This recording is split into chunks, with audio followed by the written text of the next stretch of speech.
Jazakallah khairan.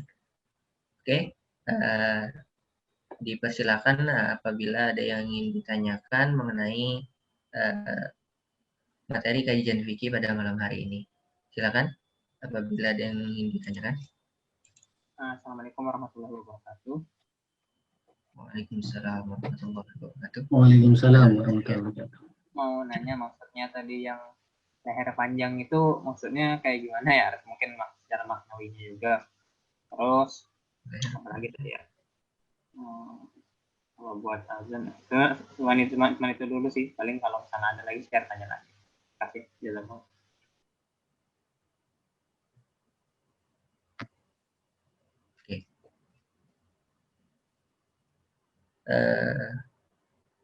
Itu ya Mas ya, Mas Syahir. Oke Ustaz, tafadhol Ustaz untuk menjawab pertanyaan dari Mas Syahir mengenai leher yang panjang tadi ya. Tafadhol Ustaz. Iya. Nanti mungkin saya coba cek lagi ya terkait dengan syarah hadis ini. Terkait dengan leher yang panjang. Nah, sebagai gambaran saja. Tapi tadi ya catatannya nanti coba saya cek lagi syarahnya. Nah, tetapi kan ada memang hadis yang lain yang menceritakan bagaimana kondisi ketika kita dihisab. Kita dihisab ya, jadi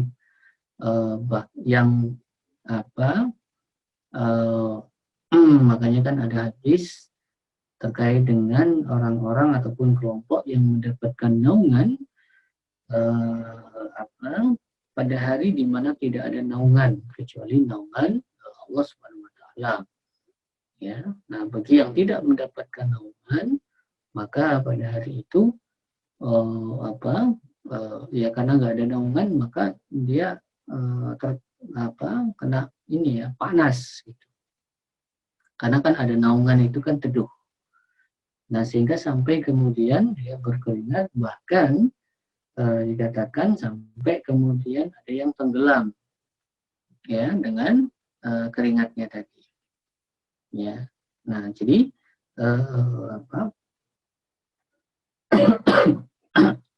mungkin ada kaitan dengan hal itu. Nah, cuma nanti akan coba saya cari dulu syarahnya terkait dengan hadis bahwasanya keutamaan dari orang yang menjadi muadzin itu adalah lehernya panjang. Dan sementara itu. Jazakallah Pak Ustaz. Jazakallah khairan. Ya, di kolom chat sudah ada pertanyaannya dari Mas Budi. Ada beberapa pertanyaan. Yang pertama, apakah wanita yang berazan boleh atau tidak memakai pengeras suara? Ataukah suara wanita itu atau apakah suara wanita itu bagian dari aurat yang harus disembunyikan, khususnya pada saat sholat? Lalu yang kedua, apakah menoleh ke kanan saat mengucapkan hayya 'alas shalah dan ke kiri hayya 'alal falah juga dilakukan muazin saat mengumandangkan azan. Saat mengundangkan iqamat. Ya. Lalu yang ketiga, apakah jamaah salat ikut atau mengikuti dengan menjawab bacaan saat iqamat sebagaimana pada saat dikumandangkan azan, dan jika memang perlu mengikuti bacaan iqamat, apakah jawaban dari seruan qad qamatis shalah? Lalu yang keempat, apakah jamaah yang masbuk dan akan sholat sendiri atau berjamaah perlu beriqamat? Lalu yang kelima, apakah umat Islam sekarang ini tidak membiasakan azan Bilal, yaitu sebelum tiba waktu sholat subuh tadi? Jadi, ya, itu pertanyaan dari Mas Budi. Ada 5 pertanyaan.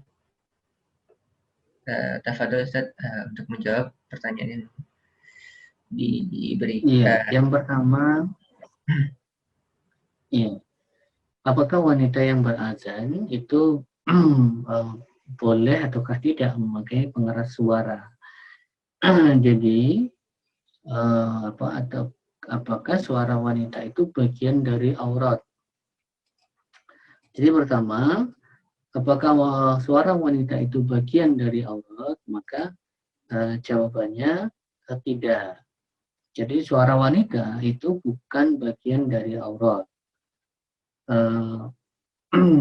Ini karena terkait dengan definisi syar'i terkait dengan aurat. Walaupun ya karena aurat itu adalah sesuatu yang harus ditutup.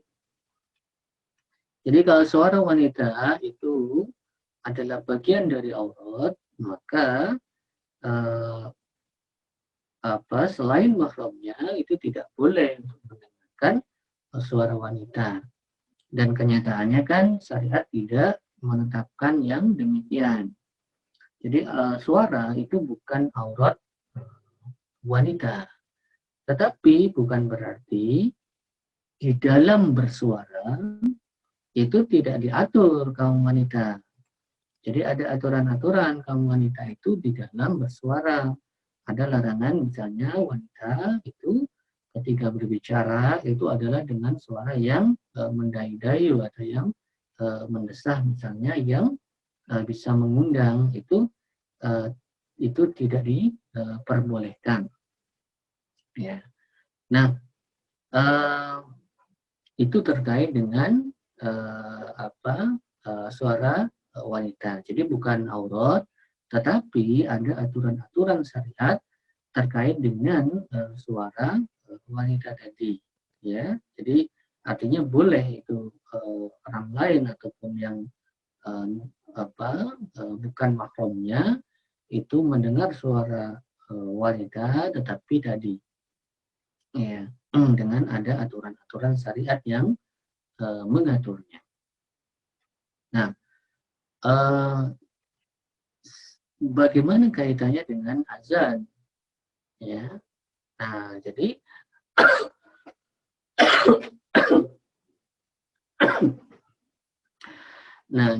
azan itu memang azan yang dikumandangkan oleh kaum wanita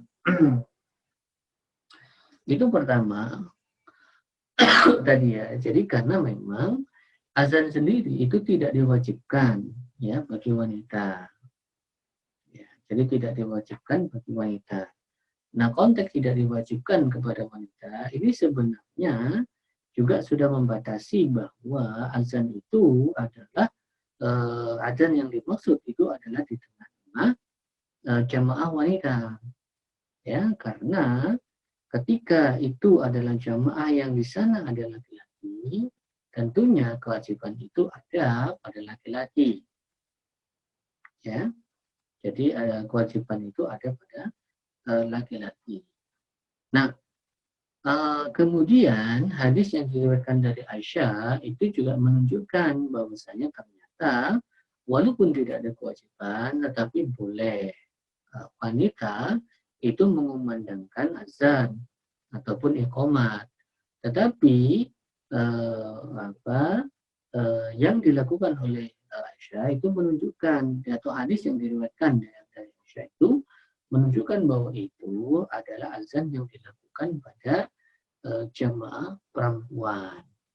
Nah, dari situlah kemudian akhirnya dipahami bahwa memang kebolehan wanita itu untuk mengumandangkan azan itu adalah di kalangan jamaah perempuan. Nah, dengan demikian ini menjadi pembatas sebenarnya.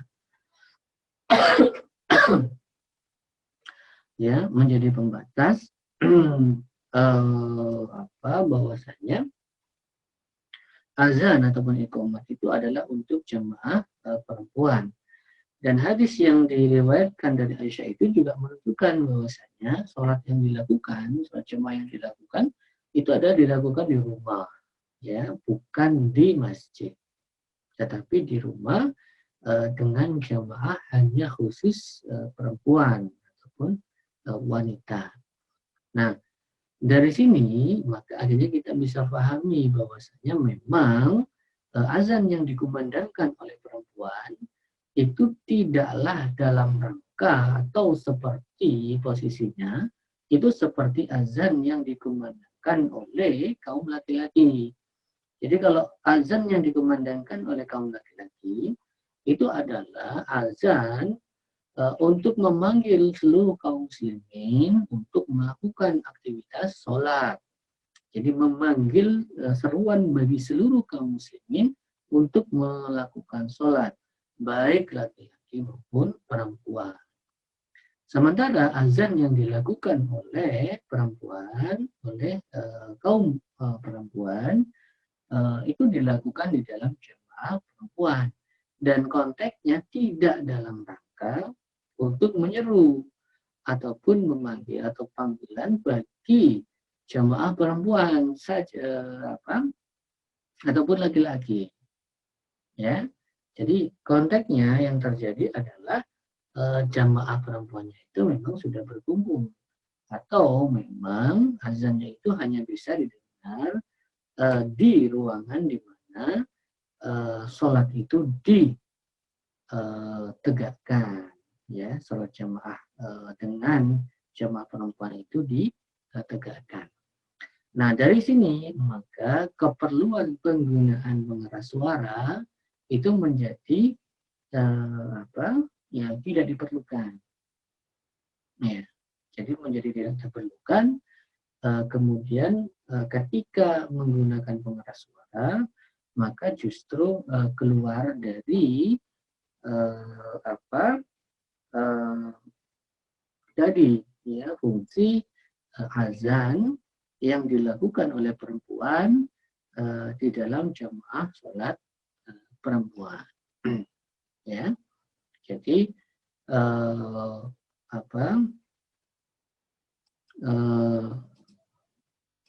jadi saya mungkin tidak sampai kepada apakah boleh atau tidak, ataukah haram atau tidak, ya.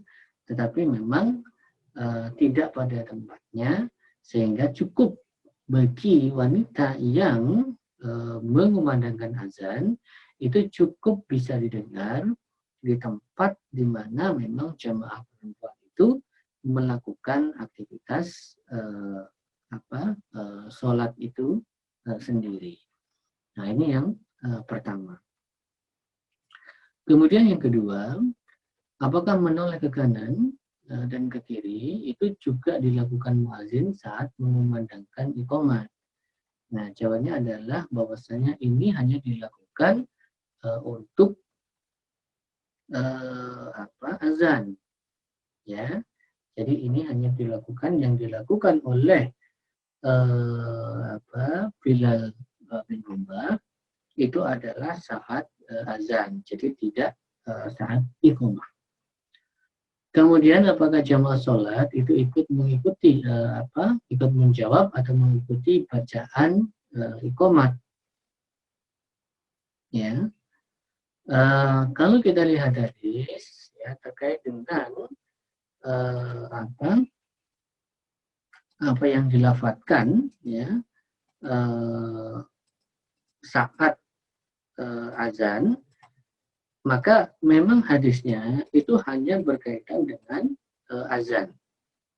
Ya, jadi di dalam hadis misalnya yang diriwayatkan dari Abu Sa'id Al-Khudri misalnya itu Rasulullah bersabda idza sami'tum an-nida'a.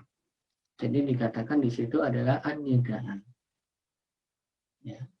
Jadi memang di situ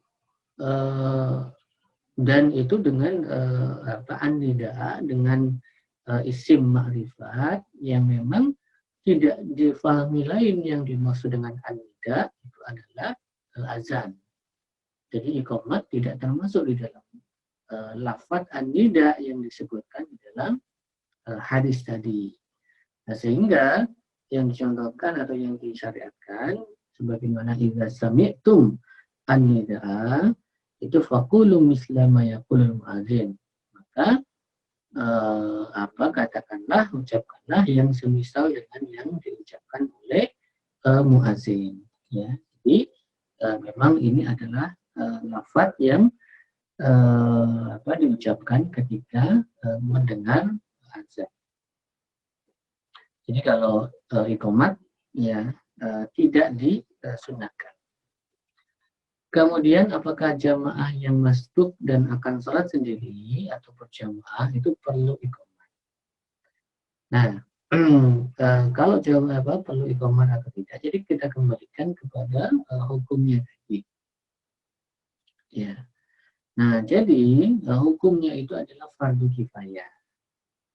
Jadi fardu kifayah artinya kalau kemudian itu masbuk atau sholat sendiri, ya maka harus dilihat apakah fardu kifayah ini sudah tertunaikan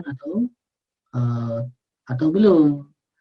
Jadi kalau misalnya kita masbuk misalnya, kemudian kalau kita masbuk itu kan berarti terlambat sholat jamaah.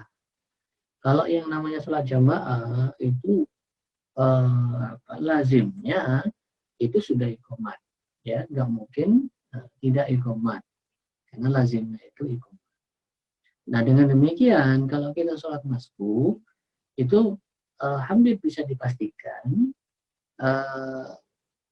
fardu kifayah iqamat itu sudah gugur, ya. Jadi fardu iqamat, fardu kifayah dari iqamat itu sudah gugur. Ya artinya artinya itu tidak lagi menjadi fardu kifayah. Nah, lantas apakah kemudian boleh melafadzkan iqamat?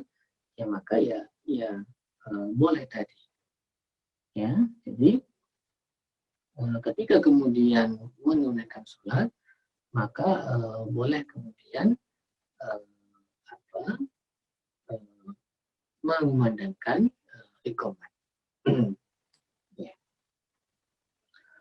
Kemudian pertanyaan selanjutnya, kenapa umat Islam sekarang tidak membiasakan azan Bilal sebelum tiba waktu salat subuh?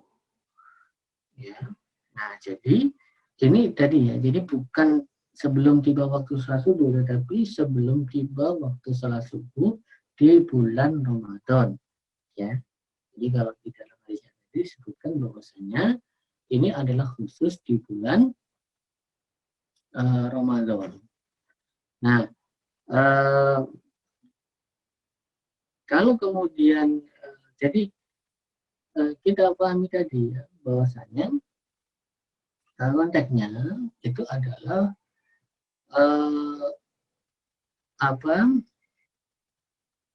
yang ini kan hanya ini ya, jadi merupakan sesuatu yang dilakukan oleh Bilal, ya. Terus kemudian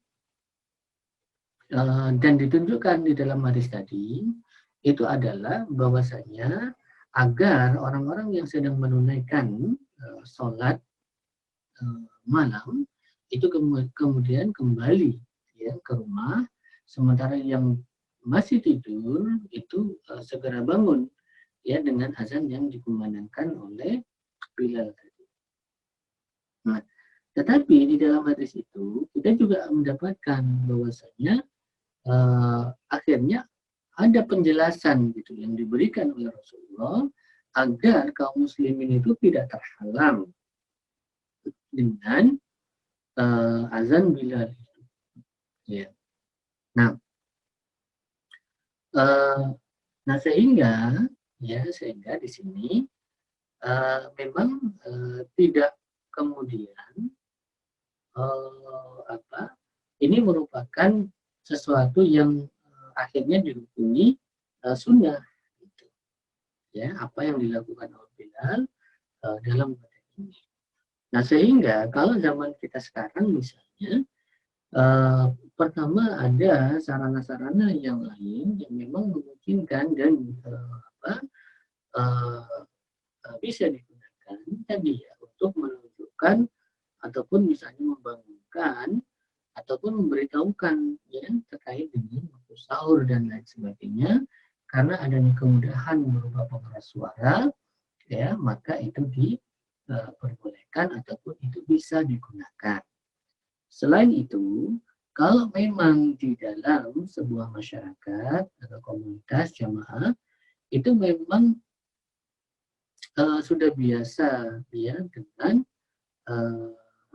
azan sebelum waktu masuknya waktu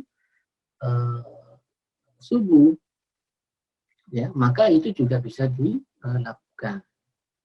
Tetapi kalau itu tidak menjadi kebiasaan, maka yang terjadi itu dikhawatirkan malah menimbulkan terjadinya kesalahpahaman, ya.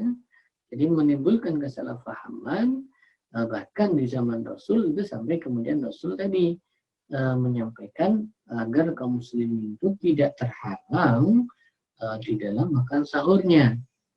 Ya. Jadi kan penjelasan ini menunjukkan bisa jadi ada kaum muslimin itu yang salah paham dengan azan yang dikumandangkan oleh Bilal, sehingga mengira dengan azan Bilal itu waktu itu sudah masuk fajar, sudah masuk waktu sholat subuh, sehingga akhirnya kaum muslimin itu meninggalkan aktivitas sahurnya. Nah, jadi kalau tidak menjadi kebiasaan, ya, khawatir ada kesalahpahaman yang seperti itu. Nah, sehingga tentunya akan lebih baik tadi, ya, apa-apa atau sarana-sarana yang memang tidak menimbulkan kesalahpahaman. Tapi juga tentunya dengan cara-cara yang memang juga tidak berlebihan, ya. Karena kadang-kadang di waktu sahur itu kadang-kadang membangunkan itu juga dengan cara yang berlebihan. Itu kadang-kadang kita dapatkan. Maka lebih baik sebenarnya adalah dengan cara-cara yang memang menggunakan mengeras suara misalnya, dengan cara-cara yang tidak berlebihan, tentu, dan kemudian juga difahami bahwasanya itu menunjukkan waktu sahur misalnya. Nah, maka itu tentunya akan lebih baik. Mungkin itu wallahu a'lam bishawab terkait dengan beberapa pertanyaan tadi. Saya kembalikan ke Mas Faris.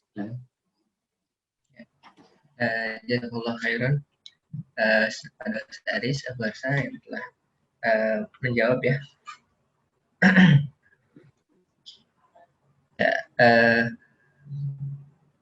Sebelumnya izinkan saya bertanya ya, Mas Budi, mohon maaf.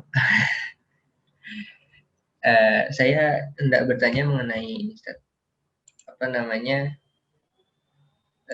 tadi kan sempat dikatakan bahwasanya ketika menjawab azan, selain hayya 'alas shalah dan hayya 'alal falah, itu menjawab dengan semisalnya. Lalu apakah ketika kita sholat fajar atau sholat subuh itu kita menjawab as-shalatu khairum minan naum dengan as-shalatu khairum minan naum lagi, Ustaz?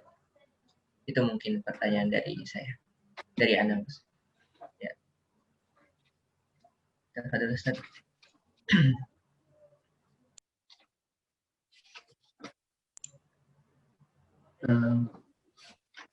Sebentar.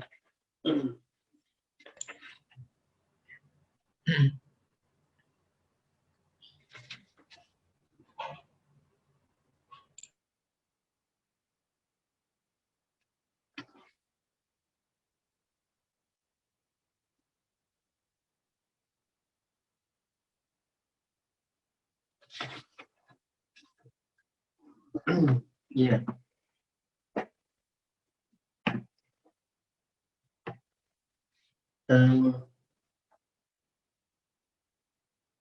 Nanti saya untuk jawaban sebentar ya. Ya, baik, Ustaz. Saya cek dulu.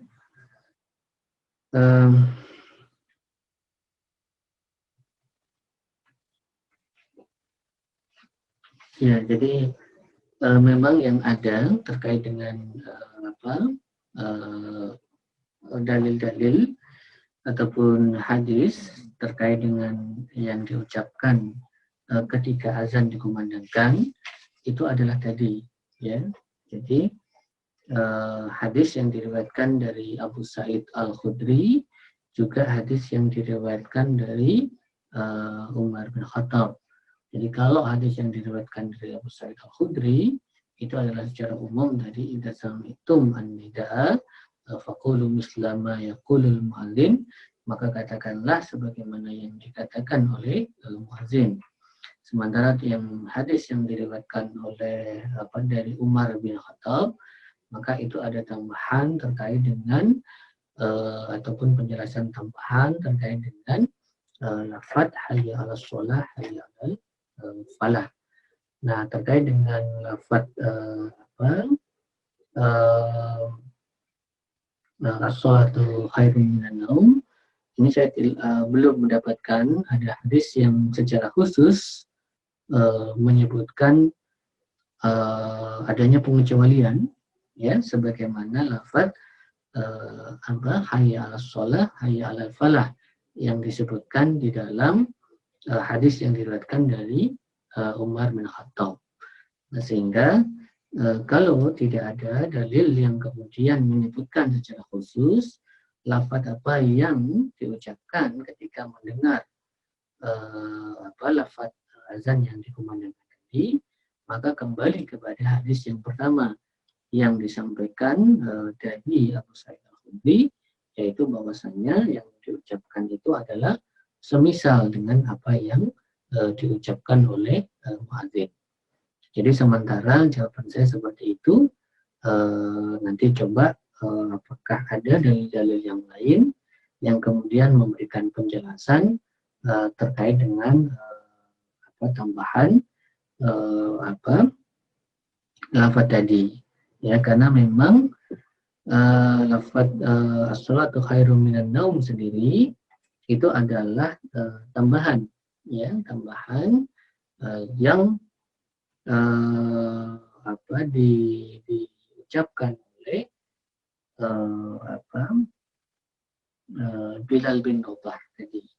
Jadi itu memang tidak masuk di dalam hadis yang terkait dengan mensyariatkan azan, ya, yang diriwayatkan dari Abdullah bin Zaid. Nah, jadi memang sehingga saya juga belum mendapatkan hadisnya, mungkin nanti. Jadi sementara seperti itu, nanti coba saya cek lagi terkait dengan hal ini. Wallahu a'lam. Oke, jazakallahu khairan.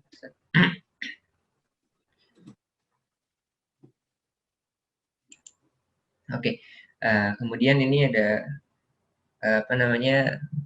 pertanyaan lanjutan ya dari Mas Budi. Sebenarnya saya juga menemui hal yang sama Ustaz, mengenai hal ini. Jadi menurut Mas Budi ini pernah saya temui di suatu masjid di lingkungan Unsud, Purwokerto, dikumandangkan azan Bilal dengan kalimat as-shalatu khairum minan naum. Dilakukan setengah jam sebelum subuh, dan saat tiba waktu subuh dilakukan azan sudah tanpa kalimat as-shalatu khairum minan naum, sebagaimana sholat selain waktu subuh, dan itu dilakukan setiap hari di luar bulan Ramadan, ya. Seperti itu. Nah, di lingkungan Ana sendiri juga terkadang Ana temui gitu sebelum subuh itu ya sekitar jam 3 gitu ya, atau setengah jam sebelum azan subuh itu seringkali dikumandangkan demikian. Dan kasusnya sama, yaitu ada sebelum subuh itu ada kalimat as-shalatu khairum minan naum, dan kemudian setelah sholat subuh itu ada yang tidak menggunakan as-shalatu khairum minan naum, tapi ada juga beberapa masjid yang Anda dengar itu tetap menggunakan as-shalatu khairum minan naum sendiri itu.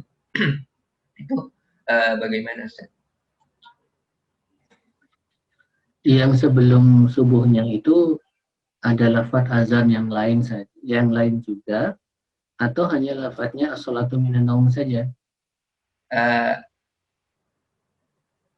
Maksudnya begini, jadi ada azan dari awal gitu, dari Allahu Akbar sampai yang lainnya, kemudian ada apa namanya as-salatu khairun minan naum tadi sampai azan selesai, seperti itu. Iya. Iya.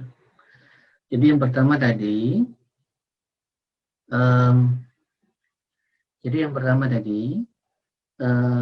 apa, terkait dengan aktivitas azan.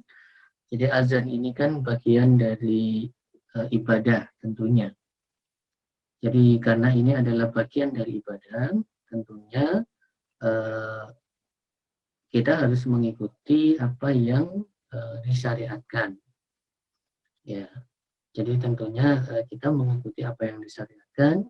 Artinya memang ada dalil yang menyebutkan seperti itu. Nah, berkaitan dengan azan sebelum subuh, ya, tadi ada dua topik sebenarnya. Jadi yang pertama itu adalah terkait dengan azan sebelum subuh. Terus yang kedua itu adalah terkait dengan lafaz as-sholatu minan naum. Jadi saya sampaikan tadi, as-sholatu minan naum, lafaz as-sholatu minan naum di dalam azan subuh itu memang tidak wajib. Artinya tidak harus ada lafaz as-sholatu minan naum. Ya, karena memang kembalikan kepada lafaz azan.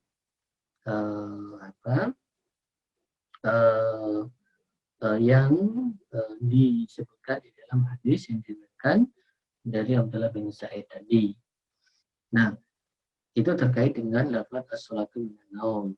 Nah, terkait dengan azan yang dilakukan sebelum subuh, maka tadi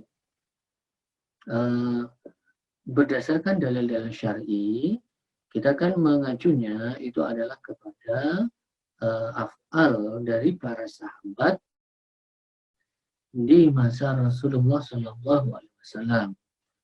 Jadi yang kemudian af'al para sahabat itu kan sebenarnya bukan dalil.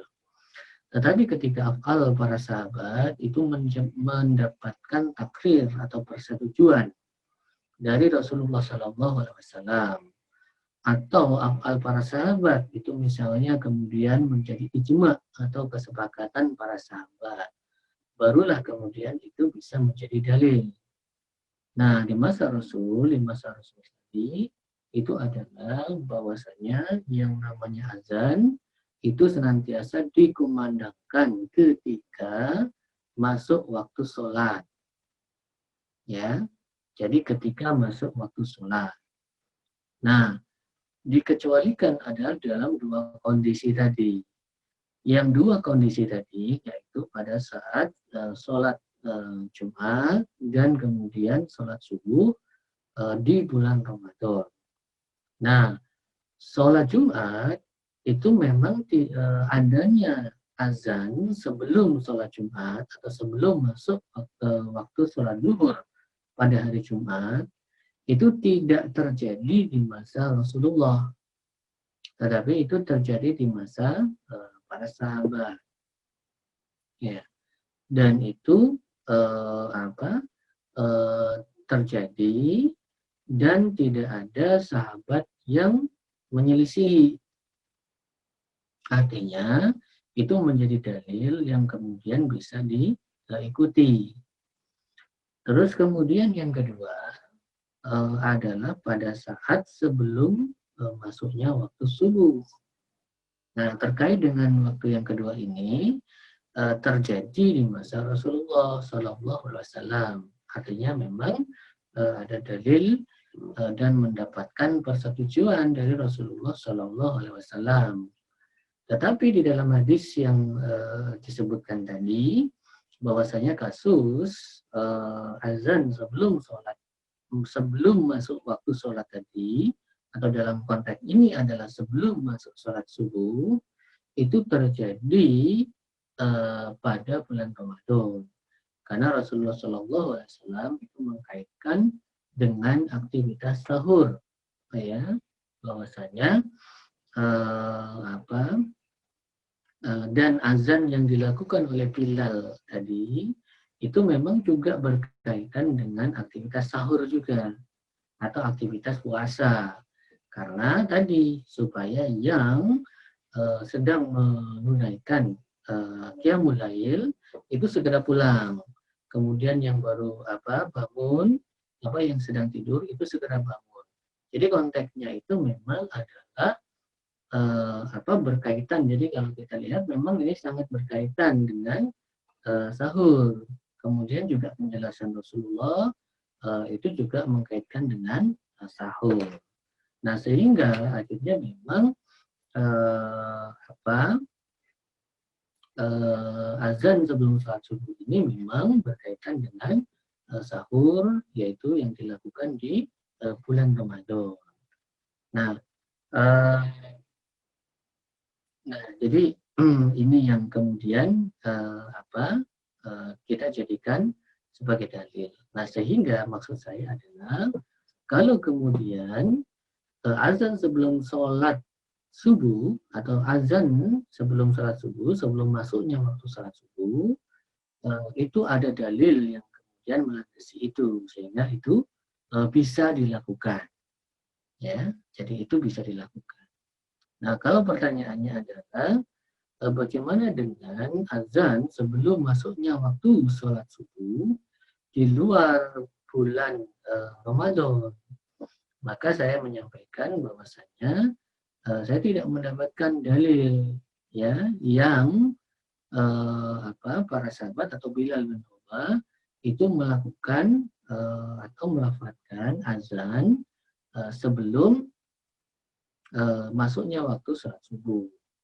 Nah, tetapi memang tidak ada dalil atau tidak ada hadis yang menyebutkan bahwa di bulan lain itu Bilal bin Rabah itu azannya atau pernah atau tidak, atau apakah melafadzkan azan atau mengumandangkan azan juga sebelum masuk waktu sholat subuh, maka itu kan mengandung ihtimal, ya. Jadi artinya karena memang tidak ada dalil atau tidak ada hadis yang menyebutkan, maka kan mengandung ihtimal, artinya di luar bulan Ramadan bisa jadi Bilal bin Rabah juga mengumandangkan azan sebelum masuk sholat subuh, tapi bisa juga tidak, ya, karena memang kita tidak mendapatkan dalilnya.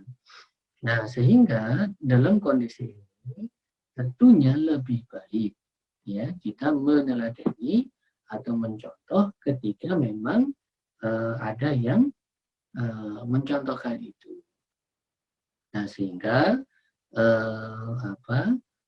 untuk kemudian di luar bulan Ramadan maka dikembalikan kepada hukum asalnya, bahwasanya azan itu dilafadzkan atau dikumandangkan ketika memang sudah masuk waktu sholat.